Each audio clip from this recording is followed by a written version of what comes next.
전현주 기자님 나오셨습니다. 네, 안녕하세요. 네, 안녕하세요. 주말 사이에 재밌는 이슈들이 많았는데요. 우리가 꼭 지켜봐야 될 게 도주대사, 런종수섭이라고 불리던 호주대사가 결국 사의를 표명을 했습니다.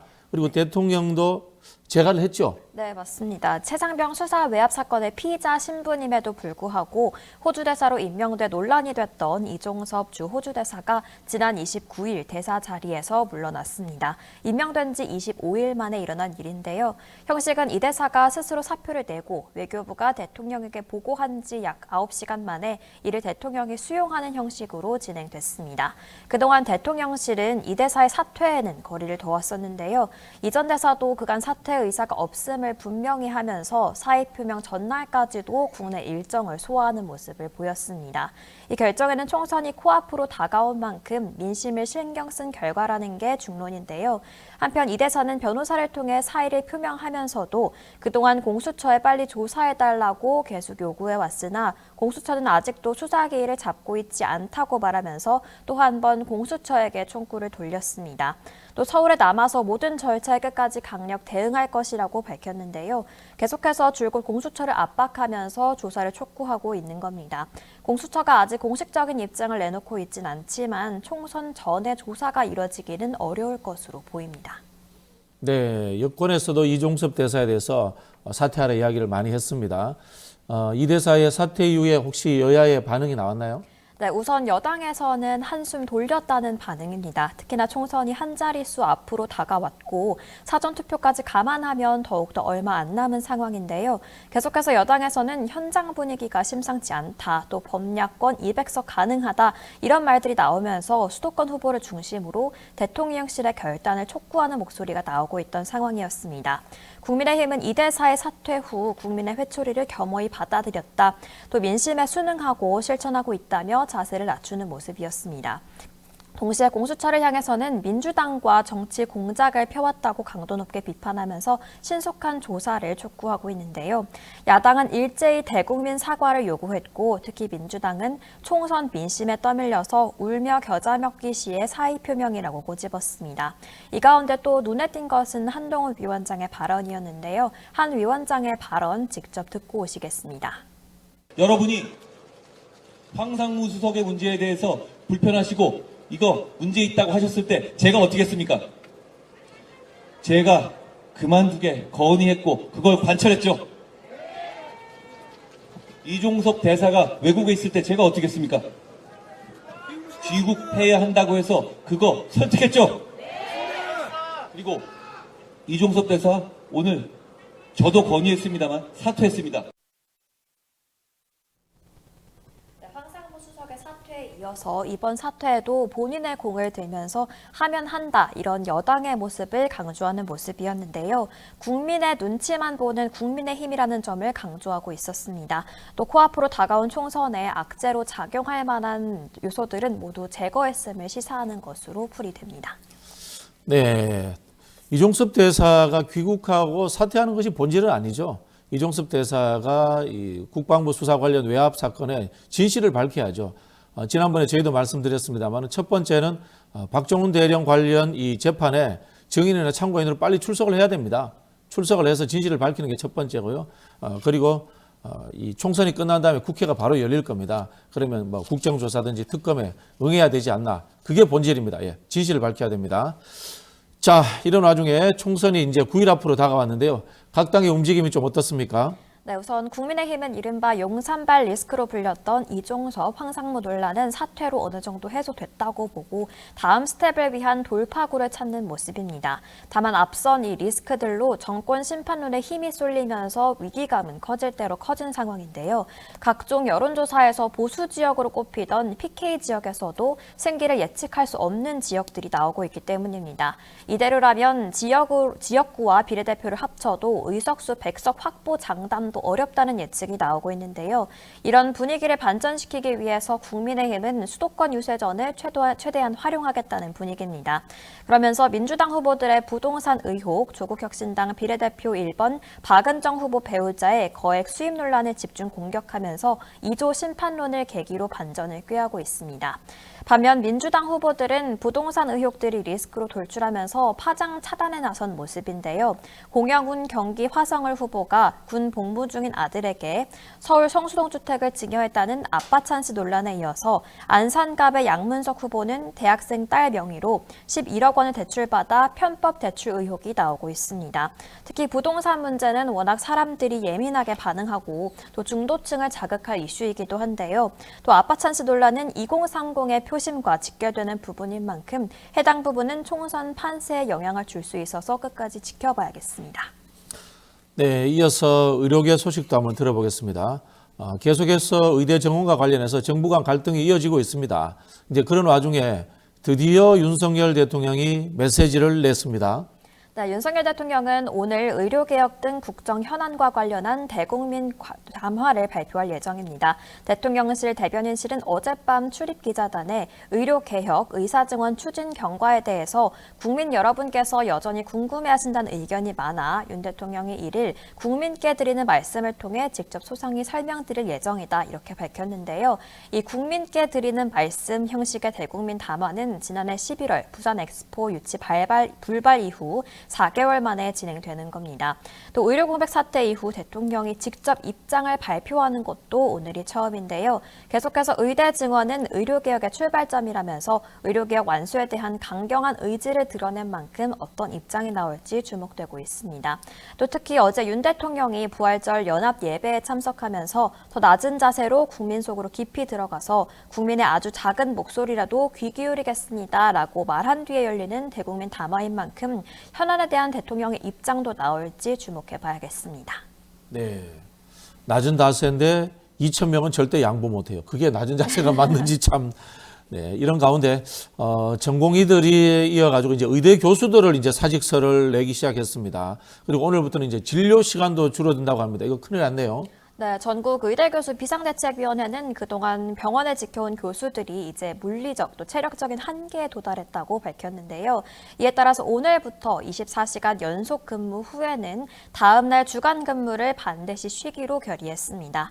이렇게 되면 수술과 외래 진료는 더 줄어들 수밖에 없는데요. 비대위는 진료 축소를 막고 대화를 시작하기 위한 조건으로 다시 한번 증원 규모를 포함한 원점 재논의를 들었습니다. 이에 의협 비대위도 어제 개원이들도 주 40시간 근무 시간을 지키는 준법 진료를 시작하겠다고 밝혔습니다. 이면택 의협 회장 당선인은 의료계 집단휴직은 일어나서는 안 된다고 생각하면서도 재차 대통령과 정치권의 결단을 촉구했는데요.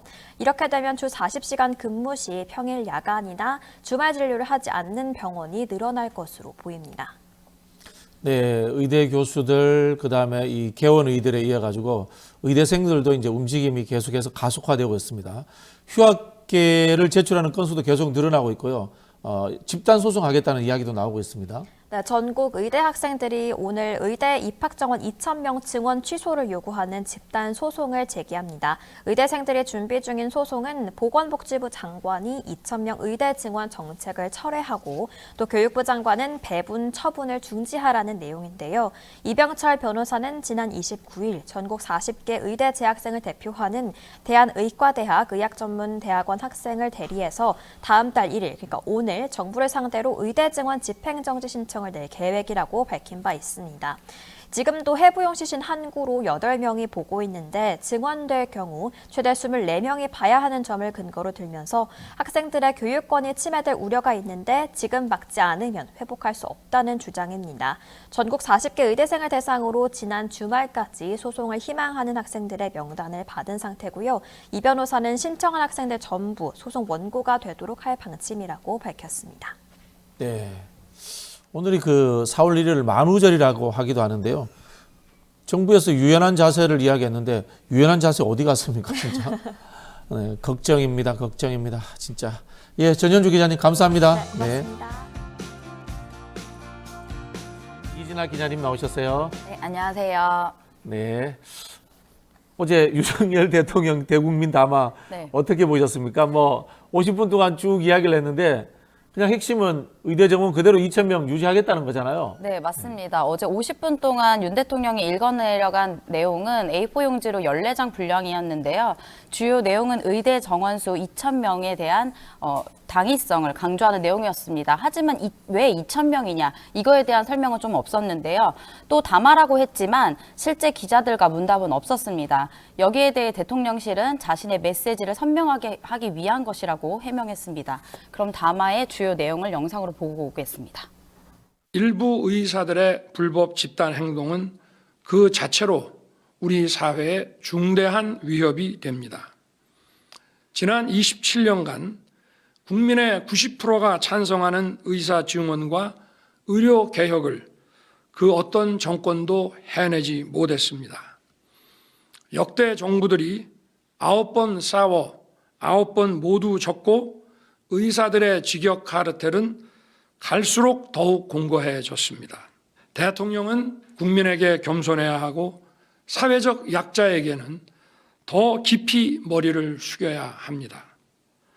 그러나 저는 국민을 보호해야 하는 헌법상 책무를 지고 있는 대통령입니다. 국민을 힘들게 하고 괴롭히는 일이 있다면 제게 주어진 책무를 확실하게 이행해야 합니다. 네, 어제 담화를 보면요. 평소 윤석열 대통령이 의사들에게 어떤 생각을 가지고 있었는지 그 인식을 우리가 제대로 볼 수 있었어요. 어떤 느낌이 들었습니까? 일단 뭐 의사들과 싸워서 역대 정부가 9번 모두 졌다라는 것과 또 의사들을 직역하면서 카르텔이라고 규정을 했고요. 또 영상에는 담지 않았지만 인원이 늘어서 수입 걱정하는 거는 기우다. 뭐 이런 내용들을 얘기를 했는데요. 이러면서도 어쨌든 대통령이 의무는 국민을 보호해야 한다고 했지만 정작 의대 정원 문제로 의사협회와 싸우는 동안 아픈 국민들을 정말 외면하고 있는 게 아니냐 이런 지적도 나오고 있는데요. 실제로 지난 주말 사이에 충북에서 도랑에 빠져서 심정지 상태로 발견된 생후 33개월 아이가 상급 병원 이송을 9차례 거부당한 끝에 목숨을 잃는 일도 발생했습니다. 대통령이 국민의 생명권을 담보로 의사와 싸우는 사람이다. 뭐 그런 느낌을 받았습니다. 네. 자, 이러다 보니까요. 총선에 출마한 이 여당 후보들까지도 하나만한 담화다. 이런 뭐 비판을 하고 있고요. 또 강경하게 비판하는 이야기도 나왔습니다. 네, 어제 여당 인사들이 어제 대통령의 담화가 오히려 선거에 악영향을 미쳤다라면서 우려도 내놨습니다. 담화가 발표된 직후에 함운경 국민의힘 서울 마포구 을 후보는 자신의 페이스북에 말로는 의료개혁이라고 하지만 국민의 생명권을 담보로 일방적으로 추진하는 의료개혁을 누가 동의하겠느냐. 윤 대통령께 요구한다. 앞으로 남은 9일 동안 공정한 선거관리에만 전념해 주시라라고 강조했고요. 그렇게 행정과 관치의 논리에 집착할 것 같으면 거추장스러운 국민의힘 당원직도 이탈해 주기를 정중히 요청드린다라면서 꼬집었습니다. 또 경기 분당 갑의 안철수 후보와 인천 동미추 을 윤상현 후보도 직접 소통하지 않는 대통령에 대해서 불편한 기색을 나타냈고요. 또 눈에 띄는 것은 어제 제가 본 기사에 한 여당 관계자가 경향신문에 익명으로 인터뷰를 한 내용이었는데요. 한 여당 관계자 익명으로 밝힌 분은요. 지구를 향해 날아오는 혜성을 보면서 멸종을 예감하는 공룡들의 심정 이렇게 밝혔고요. 그러면서 어린애 투정 같고 당에 대한 일말의 책임감이 있다면 저렇게 대책 없이 억지를 부릴 수는 없다라면서 대통령에 대한 실망감을 드러냈습니다. 아, 이분 저처럼 어벤져스 이런 거 많이 보시는 분인가 봐요. 네, 저하고 비슷한 느낌 받으셨네요. 네. 자, 이 용산의 리스크 때문인지요. 국민의힘 내에서 내분이 일어나고 있는데요. 한쪽에서는 대통령이 사과해야 된다. 뭐 이 정도 이야기 나오고 있고요.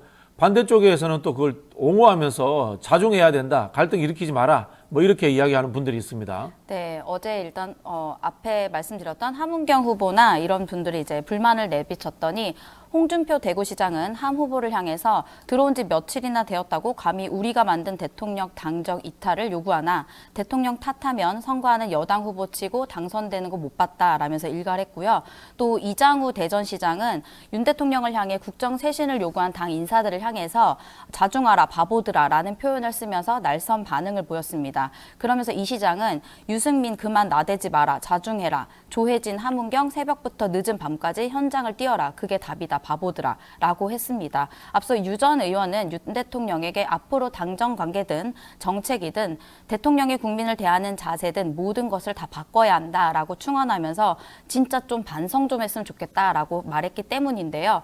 또 전주 을에서 삭발을 하며 함거 죄인을 실어 나르는 수레죠. 여기에 오른 정운천 전주을 후보는 고집센 검사 이미지로는 안 된다면서 윤석열 대통령은 민심의 차가움을 무섭게 받아들이고 국민의 눈높이에 맞게 단호하게 결단을 내리고 사과를 해야 한다라고 말했습니다. 야, 이분 고생하시네요. 함거에 스스로 들어가셔가지고. 네. 네, 함거에 들어가실 분이 이분만이 아닌데. 네.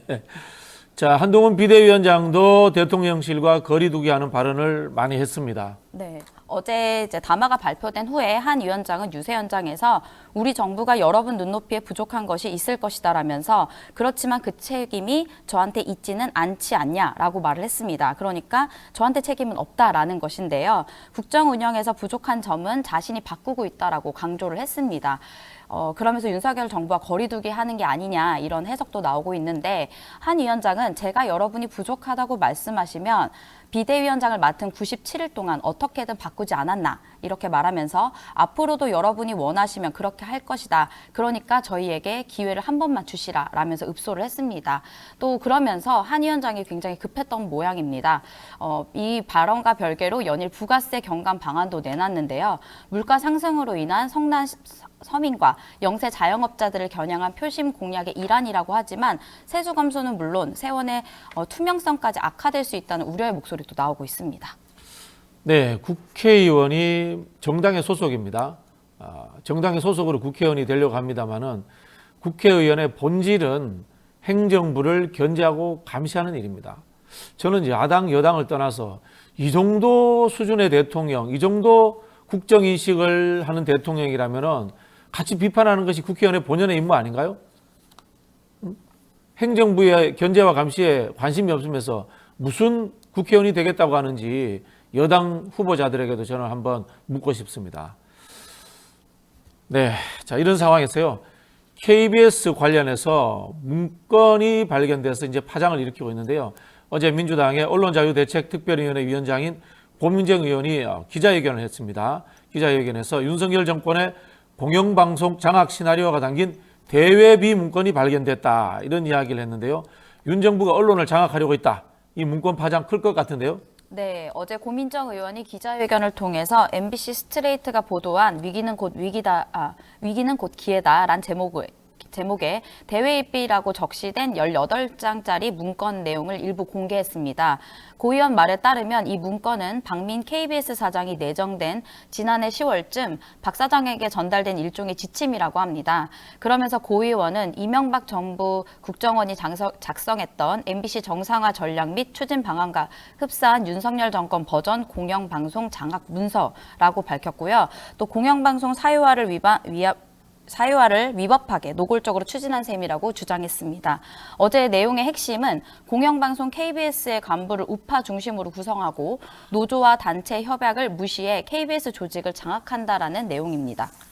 네, 공영방송을 뭐 우파 좌파로 나눈다는 생각 자체가 기가 찹니다. 이게 사실은요, 결과적으로 이 문건이 현실화되었느냐를 보면은 이 문건의 진위 여부가 판단이 될 것 같아요. 네. 실제로 이 KBS 노조에서는 이게 공식 문서와 같다라고 이런 이야기를 했단 말입니다. 네, 어제 KBS 노조는 단순한 개인의 아이디어가 아닌 회사 공식 문서라고 봐도 무방할 정도라고 했는데요. 실제 문건에 적시된 내용 중 절반 정도는 이미 실행됐다고 주장했습니다. 노조는 KBS의 정권의 입맛에 맞는 관제 방송으로 만들기 위해 발버둥친 사장은 여럿 있지만 이번처럼 특정 정치 세력을 장악해 좌지우지해야 한다는 시나리오를 세우고 실행에 옮긴 사례는 처음이라고 비판을 했습니다. 또 KBS 노조는 문건의 방송법, 근로기준법 위반 소지에 대해 법적 대응을 검토하고 있는데요.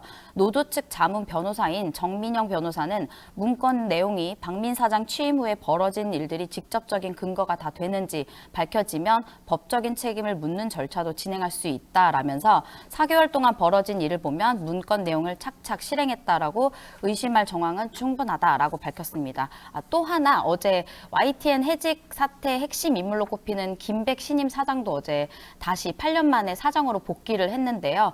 노조원들의 반대 속에서 피켓 시위를 하는 상황에서도 취임사를 했는데요. 이 자리에서 이제 계속해서 고성을 했던 노조원에게 이 김백 사장은 당장 끌어내려라 이런 얘기도 했었습니다. 그래서 지금 언론이 굉장히 많이 망가지고 있는 게 아닌가 이런 모습이 어제 단적으로 드러나는 일들이 많았습니다. 네. 네, 공영방송은 뭐 좌파의 것도 우파의 것도 아니죠. 공영방송 구성원들의 것이면서 국민의 것입니다. 그래서 KBS에서 국민의 방송이라고 이야기하지 않습니까? 네. 근데 지금 뭐 박민의 방송이다 이런 조롱까지 듣고 있습니다만은 제발 언론 장악 의도를 없애주시기 바랍니다. 머릿속에서. 네. 자, 이진아 기자님 감사합니다. 네, 감사합니다. 전현주 토마토 뉴스 기자님 안녕하세요. 네, 안녕하세요. 네, 윤석열 대통령 담화에 대한 우리 후폭풍을 한번 이야기해 보려고 합니다. 의대 정원 2,000명 늘리겠다. 이거는 뭐 변함이 없었는데요. 그럼에도 불구하고 이제 대통령실에서는 전공의를 만나서 이야기를 한번 듣고 싶다. 이런 이야기를 내놨어요. 네, 맞습니다. 대국민 담화 하루 만에 윤 대통령은 집단행동 당사자인 전공인들을 만나서 직접 얘기를 듣고 싶다는 뜻을 내비쳤습니다. 이는 앞서 전국의과대학 교수협의회가 윤 대통령을 향해서 전공의들에게 먼저 손을 내밀어달라고 호소한 데 따른 화답인 건데요.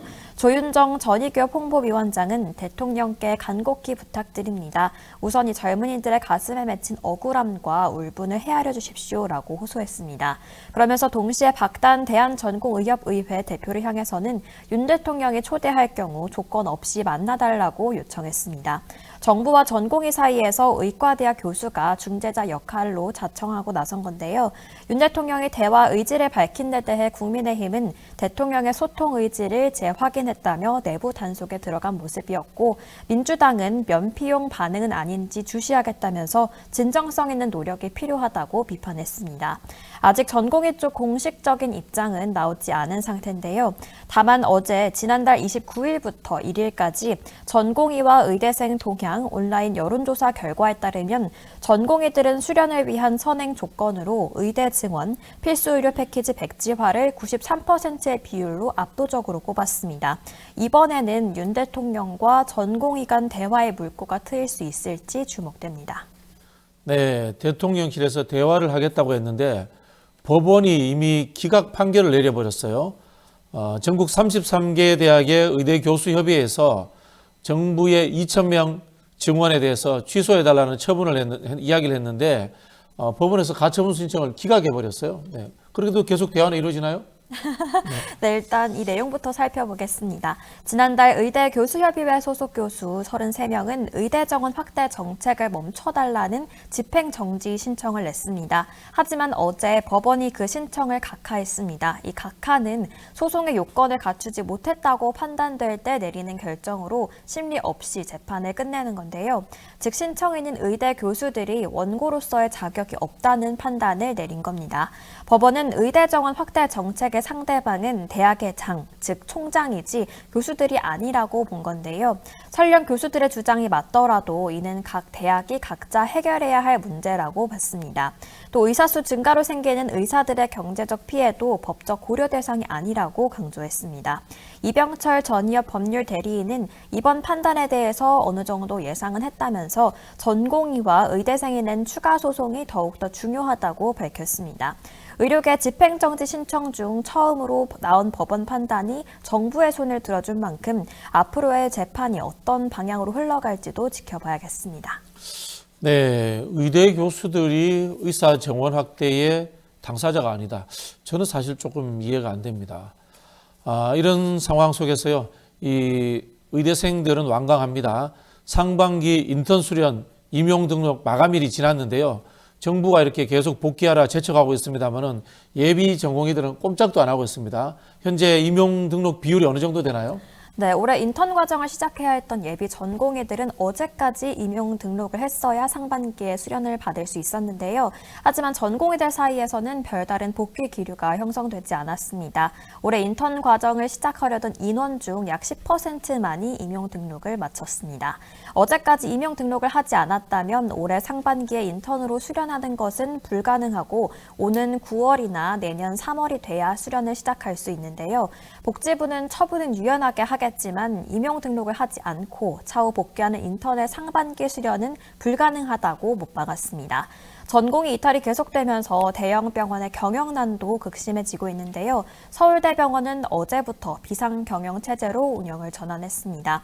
본원 기준으로 60여 개 병동 중 10개 병동가량을 폐쇄했고요. 병동 간호사들을 중심으로는 무급휴가 신청을 받고 있습니다. 또 권역응급의료센터에도 빨간불이 켜졌는데요. 진료 제한을 내건 권역응급의료센터는 지난달 첫 주 10곳에서 현재 14곳으로 늘어난 상태입니다. 네, 물가 이야기도 한번 해보겠습니다. 요즘 물가가 많이 올랐죠. 그래서 이 대파 논란이 있었던 거 아니겠습니까? 우리 서민들은 장보기가 두렵다 이런 이야기를 하고 있는데요. 정부가 농산물 가격 안정 작업을 무제한 투입하겠다 뭐 그런 발표를 했습니다. 어떤 내용인가요? 네, 윤석열 대통령은 어제 국무회의 모두 발언에서 농산물 가격 상승세가 3월 하순부터 다소 둔화되고 있지만 아직도 높은 수준이라고 말했습니다. 자세한 윤 대통령의 발언은 직접 듣고 오시죠. 장바구니 물가를 낮추기 위해 1,500억 원 이상의 납품 단가 할인 판매 지원과 같은 특단의 조치를 실시하고 있지만 국민들의 부담이 해소되지 않아 마음이 무겁습니다. 정부는 장바구니 물가가 안정되고 이를 국민들이 체감하실 수 있을 때까지 긴급 농축산물 가격 안정 자금을 무제한으로 투입하고 지원 대상을 확대하겠습니다.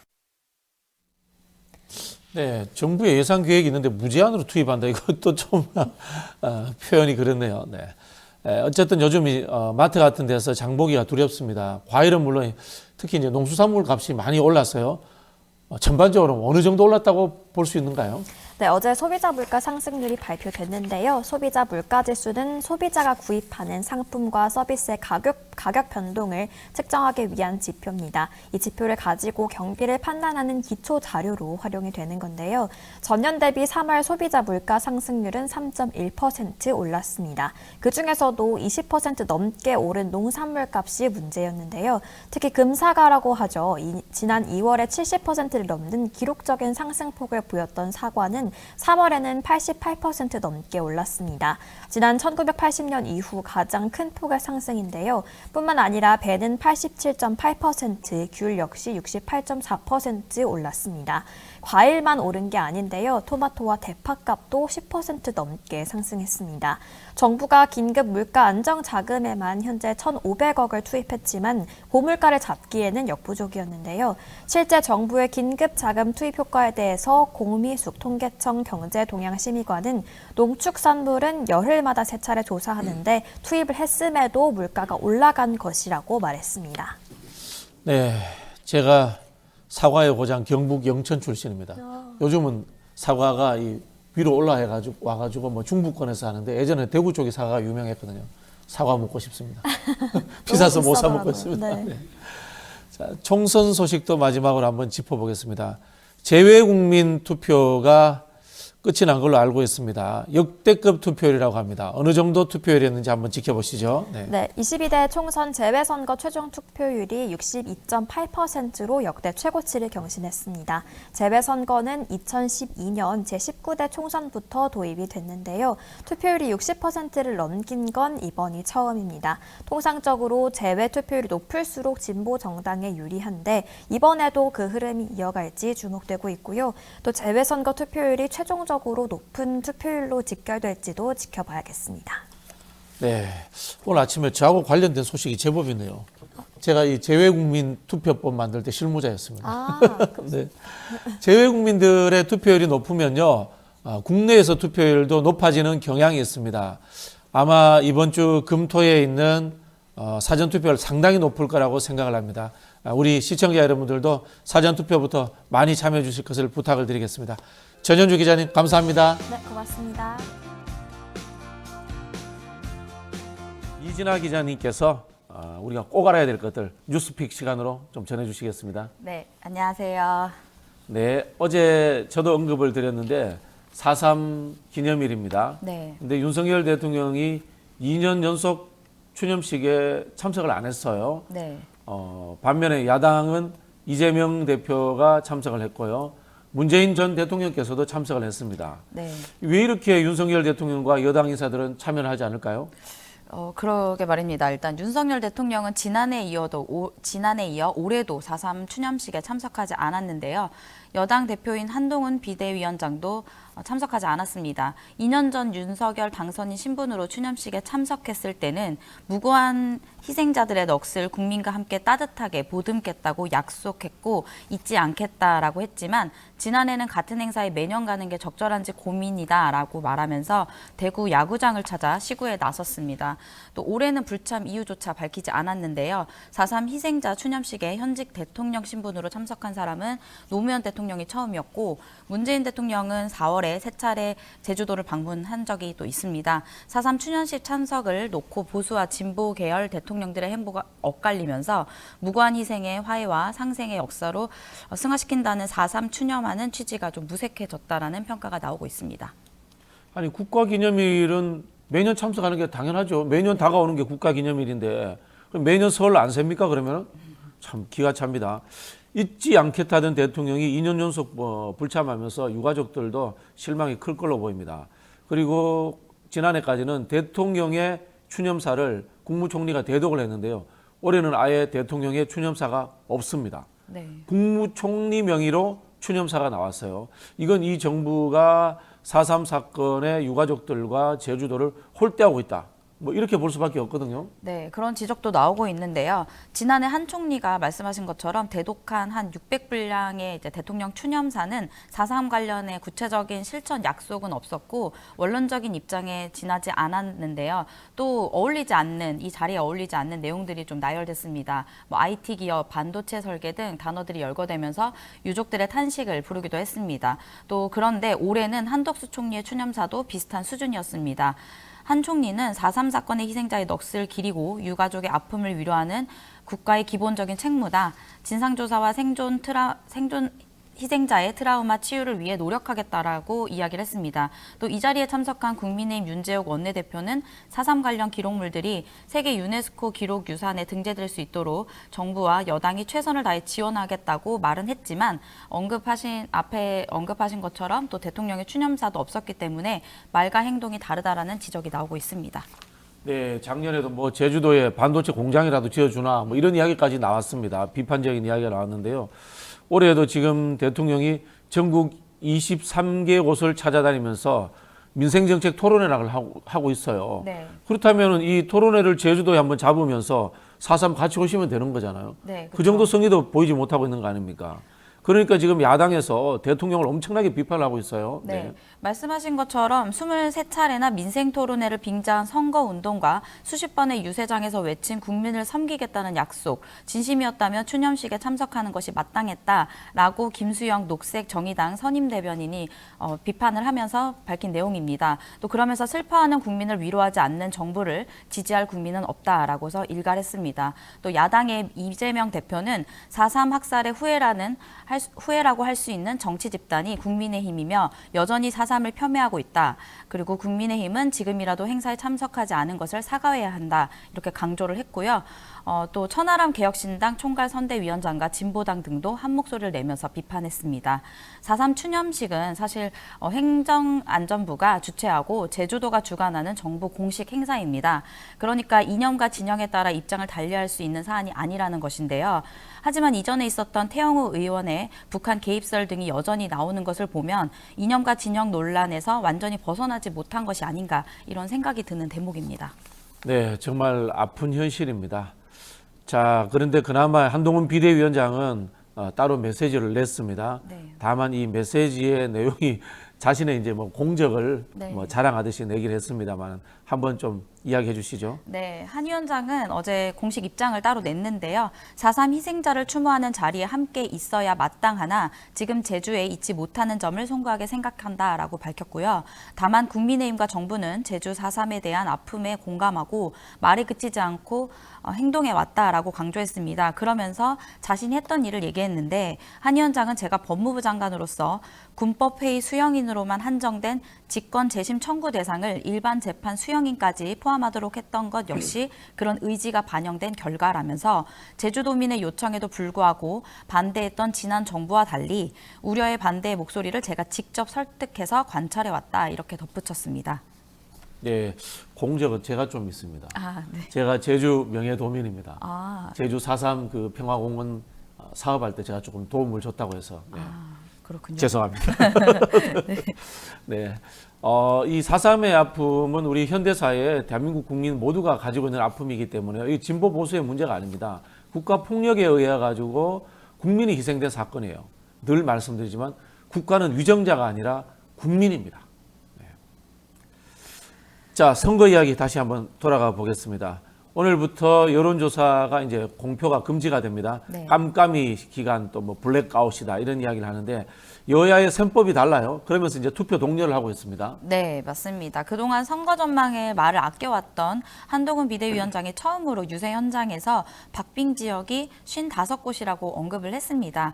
그중에 26곳은 수도권이고 초박빙 지역에서 이기면 국민의힘이 여러분이 반드시 승리합니다. 반대로 여기서 다 무너지면 개헌선이 무너지게 될 것이라고 말을 했습니다. 그러니까 전체 지역구 254곳 중에 국민의힘 승리를 자신하는 지역은 80석에서 90석 등이라고 이제 예측을 하면서요. 거의 손에 넣는 이 80석과 90석 등을 거의 손에 넣는다라는 전제하에 15 안팎으로 예상되는 비례 의석을 더하면 과반을 달성할 수 있다라는 계산입니다. 이종섭, 황상무 파문과 대파 논란 등으로 떨어졌던 지지율이 최근 일부 회복세를 보이고 있다라는 입장도 표명을 했는데요. 국민의힘 홍준석 중앙선대위 종합상황부실장도 여론조사로 인해서 전반적으로 지금 저희의 현재 분위기가 좀 개선되고 좀 좋아지는 것이 분명한 것 같다라고 말을 했습니다. 제가 보기에는 야당은 엄살을 부리고 있고 여당은 뻥을 치고 있는 네, 자, 이 접전 지역 어떻게 보시면 되냐면요. 제가 오랫동안 이거 분석해 보니까 절반으로 나눠지는 게 아니에요. 50석 있으면 여당 25, 야당 25 이렇게 가는 게 아니고 기존에 있던 여론조사 흐름대로 7대3 뭐 이런 식으로 딱 분화됩니다. 그렇게 보시면 여러분들이 좀 짐작이 되실 겁니다. 자, 반대로 민주당은 제가 말씀드린 대로 이제 엄살을 피우고 있습니다. 섣부른 낙관론을 경계하고 있는데요. 지도부에서 어떤 이야기 했나요? 네. 더불어민주당 이재명 대표는 200석 어쩌고 저쩌고 하는 이런 소리는 우리가 하는 게 아니라 그들이 하는 것 같다면서 그런데 절대로 그런 얘기에 현혹되면 안 된다. 과반 의석을 확보할 수 있도록 정말 절박하게 간절하게 국민들께 호소해야 된다라고 끝까지 한 표를 호소했습니다. 민주당은 확실한 우세로 보이는 지역구는 110곳, 여기에서 50석에서 70곳을 격전지로 분류하고 있는데요. 결국 한강 벨트를 중심으로 한 수도권과 낙동강 벨트를 불리는 부산, 경남 초박빙 지역들의 명암이 승부를 가를 것으로 보고 있습니다. 또 이 대표는 여기에서 50개, 49개 선거구 누가 더 많이 투표해서 참여하느냐, 몇십 표, 몇백 표, 많아봐야 몇백 표로, 몇천 표로 결판이 난다라면서 표심 결집을 독려했습니다. 돌풍을 일으켰던 조국혁신당도 끝까지 표단속에 나섰는데요. 조국 대표는 월요일에 유세 현장에서 공식적 목표는 여전히 10석입니다. 여러분들께서 저희가 좀 더 잘하라고 손을 더 내밀어주고 표를 더 주셨으면 좋겠다 이렇게 말을 했습니다. 네, 언론에서도 여러 가지 이제 판세 분석을 내놓고 있는데요. 일명 전문가라고 하는 분들이 여러 가지 예측들을 하고 있습니다. 저는 그분들이 왜 전문가인지 사실 잘 모르겠어요. 네. 제가 아는 분들도 있는데 크게 전문가는 아니던데. 네. 전문가는 저희 프로에 출연하는 이 박혜성 티브리지 대표가 최고의 전문가입니다. 네. 동의하세요? 네, 동의합니다. 많은 부분에서 또 여론조사의 흐름이랑 비슷하게 가고 있는 것 같습니다. 그렇죠. 역대 없던 평론을 해주셨잖아요. 네. 자, 전문가들이 그래도 제일 예측하기 어려운 것이 충청 지역인 것은 사실이에요. 네. 충청 지역을 보는 시각들은 어떤지 한번 이야기해 주시죠. 네, 충청 지역은 좀 샤이한 보수 뭐 진보 이런 표집들이 많다라고 하는데요.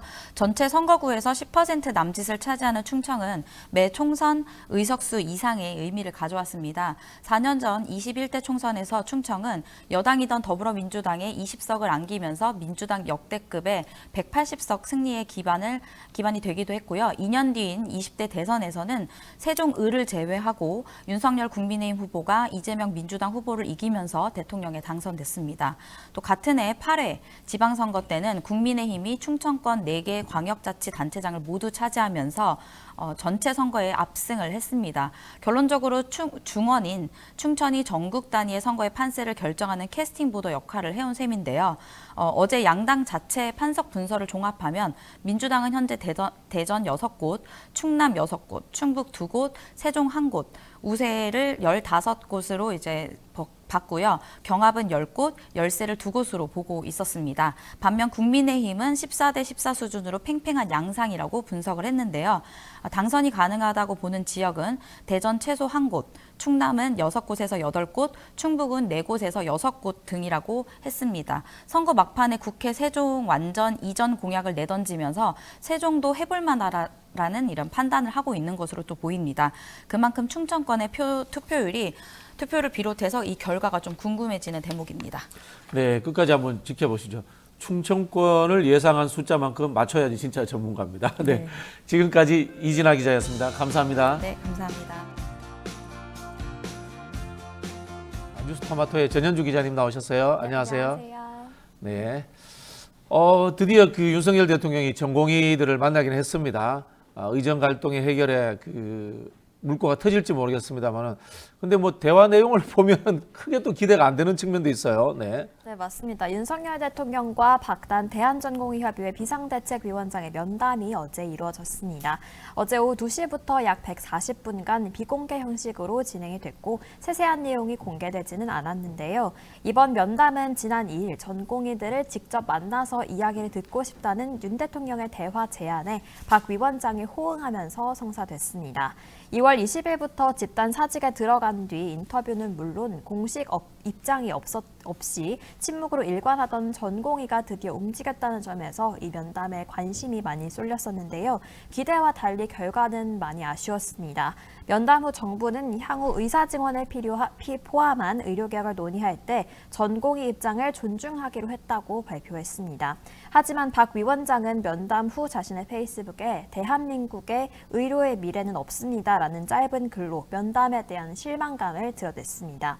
이번 면담을 놓고 의료계에서도 논란이 일었는데요. 사직 전공의 류옥하다 씨는 박 위원장과 비대위 집행부 11명이 독단적으로 결정했고 또 비공개 만남을 요청한 점도 이해할 수 없다고 주장했습니다. 대전협은 면담 전부터 전공의들에게 성과가 없으면 대화 후 다시 누우면 끝이다 라고 밝힌 바 있는데요.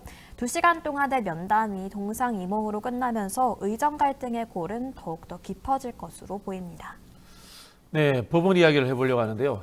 의대 교수들이 낸 집행정지 신청이 각하됐는데 이번에는 이제 전공의와 의대생들이 낸 것도 또 집행정지 신청이 각하됐어요. 이게 어떻게 된 거예요? 네, 앞서 지난 수요일 뉴스픽 시간에 제가 의대 교수들이 낸 집행정지가 각하됐다는 소식 전해드렸었는데요. 당시 이 법률 대리인은 교수들이 낸 집행정지 신청 각하는 예상을 했고 전공의와 의대생들이 낸 소송의 결과가 중요하다는 입장을 내비친 바 있습니다. 하지만 어제 법원이 전공의와 의대생 등 5명이 보건복지부와 교육부 장관을 상대로 낸 소송의 집행정지도 각하했습니다. 서울행정법원의 의대 증원 처분 관련해서 총 6건의 소송이 접수돼 있고 3건에 대한 신문이 진행이 됐는데 3건 모두 각하로 결론이 난 상태입니다. 직접적인 이해 당사자가 아니라는 이유로 의대 교수들이 낸 행정소송을 신청할 수 없다고 결론 내렸었는데 이번에도 전공의나 의대생인 신청의들은 제3자에 불과하다면서 전공의, 의대생 그리고 수험생들도 소를 제기할 자격이 없다고 판단했습니다. 계속해서 같은 이유로 각하 결정을 내리고 있는 만큼 앞으로 남은 집행정지 사건도 비슷한 흐름으로 흘러갈 것으로 보이는데요. 이에 전의교협은 헌법재판소에 헌법소원 및 가처분을 제기할 예정이라고 밝혔습니다. 이렇게 되면서 의정 갈등은 이제 법정으로까지 번지게 된 모습입니다. 네, 정부와 의료계의 갈등이 법정으로 가도 뭐 해결될 기미는 없습니다. 이제까지 이런 상황들에 대해서 야당은 별 말이 없었어요. 아마 총선 국면 탓인 것 같은데 드디어 이제 이재명 대표가 이걸 해결하겠다라고 이렇게 의사를 표명했습니다. 네, 이재명 민주당 대표는 의대 정원 증원을 둘러싼 정부와 의료계 갈등에 대해서 입장을 밝혔는데요. 이 대표는 총선이 끝나는 대로 여당과 협의해서 보건의료개혁을 위한 공론화 특위를 구성하겠다고 말했습니다. 이 대표는 자신의 페이스북에 국민의 안전을 수호해야 할 정부가 그 책임을 저버린 채 의료 공백을 사실상 방치하고 있다면서 2,000명이라는 숫자에 대한 집착부터 버리고 합리적인 의대 정원 확대 방안을 내놔야 한다고 강조했습니다. 또 윤석열 대통령의 지난 대국민 담화에 대해서 윤석열 정권이 사태를 해결할 의지도 능력도 없음을 다시 한번 확인한 시간이라고 강력히 비판했습니다. 해당 게시물은 현 정부에 대한 비판과 더불어서 의정 갈등이 장기화되면서 피로감을 느끼는 국민들을 향해서 또 하나의 표심 호소로도 해석되고 있습니다. 네, 총선이 끝나면 해결하겠다 뭐 이런 뜻인데 총선이 이기면 더 해결하기 쉽다 뭐 이런 의미도 포함되어 있는 것 같아요. 네네. 자, 오늘부터 사전투표가 진행되는데요. 여야 모두 이제 마지막 이 표심 잡기에 열을 올리고 있습니다. 마지막까지 두 당이 어떤 전략을 펼치고 있는지 한번 정리를 해주시죠. 네, 한동훈 국민의힘 선대위원장은 지지층을 향해서 사전투표에 꼭 참여해달라고 당부했습니다. 한 위원장은 우리가 찍으면 대한민국이 이긴다 이런 생각만 하시고 투표해 주십시오. 1일간 싸우는 사람이 3일간 싸우는 사람을 이길 수 있겠습니까? 라고 호소했습니다. 국민의힘은 254개 지역구 가운데 55곳을 박빙 지역으로 분류했는데요. 3%에서 4%포인트 차이가 나는 수도권 26곳과 충청 13곳, 부울경 13곳 등이 해당되는데 이 지역들에서 선방하면 승리할 수 있다고 자신했습니다. 이재명 민주당 대표는 이틀째 경남 민심 잡기에 나선 모습이었는데요. 이 대표는 6.25 전쟁 때 위기에서 나라를 구한 건 부산이었다면서 다시 한번 이번에도 앞장서달라고 호소했습니다. 한편 부산 수영구 유세 도중에는 무소속 장예찬 후보가 이 대표 배우자 법인카드 유용 의혹 제보자 조명은 씨와 유세 차량으로 다가와서 신경전이 벌어지기도 했는데요. 장예찬 후보는 조명현 씨를 언급하면서 계속해서 이 대표를 향해서 사과하라고 소리쳤고 이 대표는 이런 걸 선거 방해죄라고 한다라면서 맞받아치기도 했습니다. 민주당은 승패의 핵심 변수를 투표율로 꼽고 있고 투표율이 65%가 넘는다면 유리하다는 입장입니다. 또 녹색정의당은 지도부가 광화문에서 다시 한번 기회를 달라는 현수막을 걸고 반성하고 있다면서 큰절을 했고요. 또 조국혁신당 조국 대표는 개헌을 통해서 제7공화국을 건설하겠다고 주장했습니다. 개혁혁신당은 국민의힘과의 단일화론에 대해서는 웃기는 소리라면서 선을 긋는 모습을 보였습니다. 네, 녹색정의당 이야기를 해주셨네요. 선화부당을 왜 뺐습니까? 선화부당 다음에 꼭 해주세요. 네, 네, 알겠습니다. 자, 선거가 이제 코앞으로 다가오면서 마지막 이 다급한 마음에 각 정당들이 폭로전을 막 쏟아내고 있는데요. 특히 국민의힘 쪽에서 이 어디서 얻은 정보인지 모르겠는데 폭로전을 계속해서 이어가고 있어요. 어떤 논란들이 있었나요? 네, 특히 국민의힘 후보들의 폭로전이 연일 이어지고 있습니다. 야당 후보들의 도덕성이 일부 논란이 되자 그 틈을 타서 네거티브 공략을 펼치고 있는 건데요. 최근 여론조사에서 의외 접전 결과가 나오자 상대 당 후보자에 대한 폭로전을 통해서 막판 뒤집기를 노리는 겁니다. 이대생 성상납 발언이 논란이 된 경기 수원정의 김준혁 후보를 비롯해서 양문석, 공영훈 후보 등 민주당 후보들의 도덕성 논란과 관련된 공격이 연일 이어지고 있는 모습인데요. 이를 타서 하나만 걸려라식의 의혹 제기가 계속해서 이뤄지고 있습니다. 박성준 국민의힘 경기 부천을 후보는 같은 지역구 김기표 민주당 후보의 임야 투기 의혹을 제기를 했고요. 구상찬 국민의힘 서울 강서갑 후보는 마찬가지로 강선우 민주당 후보의 쌍방울 그룹 후원금 쪼개기 후원금 및 쌍방울 그룹 후원금 살포 의혹을 제기했습니다. 또 김경률 국민의힘 비대위원은 서울 관악갑에 출마한 박민규 민주당 후보의 탈세 의혹을 제기하고 있습니다. 계속된 네거티브 공세에 무차별적이고 또 과열된 폭로전은 오히려 유권자의 피로감을 키운다는 지적이 나오고 있는데요. 또한 이번 총선은 유난히 정책이 잘 안 보인다 이런 지적이 참 많았습니다. 마지막까지 정책 대결보다는 네거티브 공세로 이어가는 점은 참 안타깝게 느껴지고 있습니다. 네, 저는 특히 이제 양문석 후보 같은 경우에 금융 대출 관련 이 의혹인데 물론 뭐 이게 잘못한 일입니다만은 그 사실을 어떻게 알게 됐을까요? 이 금융 대출이라는 것은 개인 정보에 해당되는데 그 사실을 국민의힘에서 어떻게 알게 됐을까? 그리고 또 금감 원장이 그런 부분들을 지적하는 것이 과연 공직자로서 정당한가라는 질문을 제가 꼭 한번 하고 싶습니다.